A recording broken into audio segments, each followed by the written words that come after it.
বিহারে যা খেল এসআইআর দেখিয়েছে তা পশ্চিমবঙ্গ, তামিলনাড়ু, উত্তরপ্রদেশ বাকি জায়গায় হবে না। বিহার ভোটে এনডিএর জয় জয়কারের মধ্যেই পোস্ট সমাজবাদী পার্টির অখিলেশ যাদবের। এই ভোট ষড়যন্ত্রের পর্দাফাঁস হয়ে গিয়েছে।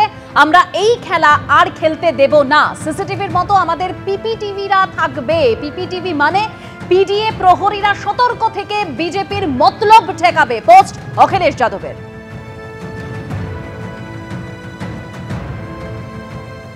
এদিকে বিহারে 243টা আসনে প্রার্থী দিলেও শূন্য হাতে ফিরতে হলো প্রশান্ত কিশোরকে। বিহার বিধানসভা নির্বাচনে জনসুরাজ পার্টিকে একটি আসনেও জেতাতে পারলেন না প্রশান্ত কিশোর।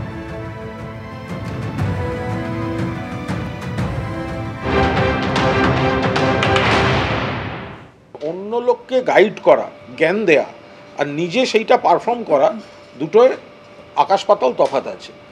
এই ভোটের ফল প্রমাণ করিল যে প্রশান্তবাবু এখনো রাজনৈতিক ময়দানে কিশোরই রহিয়াছেন। বিহারে গেরুয়া ঝড় পোস্ট করেছেন কেন্দ্রীয় স্বরাষ্ট্রমন্ত্রী অমিত শাহ। তিনি লিখছেন, ভোট ব্যাংকের জন্য অনুপ্রবেশকারীদের বাঁচানোর বিরুদ্ধে কড়া জবাব নাগরিকদের। ভারতের সুরক্ষার জন্য অনুপ্রবেশকারীদের মদতদাতাদের বিরুদ্ধে রায়। মোদী সরকারের নীতির পক্ষে বিশ্বাসের রায়। দেশ চায় ভোটার তালিকা শুদ্ধিকরণ। বিহার নির্বাচনের রায় তারই প্রমাণ। পোস্ট অমিত শাহের। ভোটার তালিকা শুদ্ধিকরণের বিরুদ্ধে রাজনীতির কোনো জায়গা নেই। এই রাজনীতির জন্য রাহুল গান্ধীর নেতৃত্বে কংগ্রেস বিহারে তলানিতে এসে ঠেকেছে। আক্রমণ করেছেন অমিত শাহ।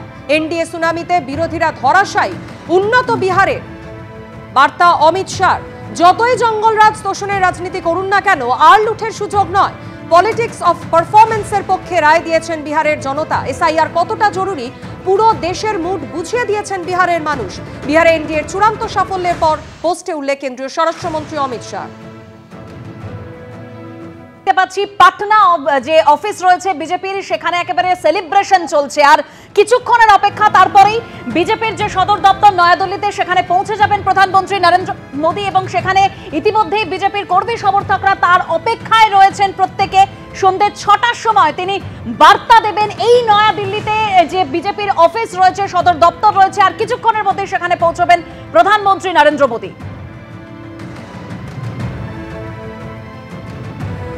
আর বিহারে এনডিএ ঝড়, আর তারপরেই হুঙ্কার দিচ্ছেন বিরোধী দলনেতা শুভেন্দু অধিকারী। তিনি কি বলছেন? বিহারে গেরুয়া ঝড়, এবার পালা বাংলার। এসআইআর দিয়ে শুদ্ধ ভোটার তালিকায় ভোটে জিতবে বিজেপি। কি বলেছেন শোনাবো।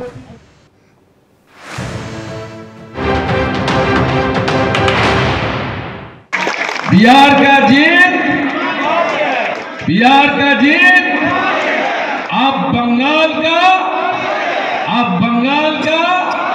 তার মানে বাংলা করতে বললে এটাই দাঁড়ায়, বিহারের জয় আমাদের, বাংলায় হবে জয় আমাদের। তাই একদম চিন্তা করবেন না। বিহারেও এসআইআর এর পরে ভোট হয়েছে, এখানেও এসআইআর এর পরে শুদ্ধ পবিত্র ভোটার তালিকায় ভোট হবে এবং এখানে অপশাসন, কুশাসন, নারী নির্যাতনকারী, বেকারের চাকরি চুরি করা, হিন্দুদের উপরে আক্রমণকারীদেরকে আমরা হারাবো, পরিষ্কার করব পশ্চিম বাংলায়। 2021-এ নন্দীগ্রাম যা করেছে, 2026-এ গোটা বাংলা তাই করবে।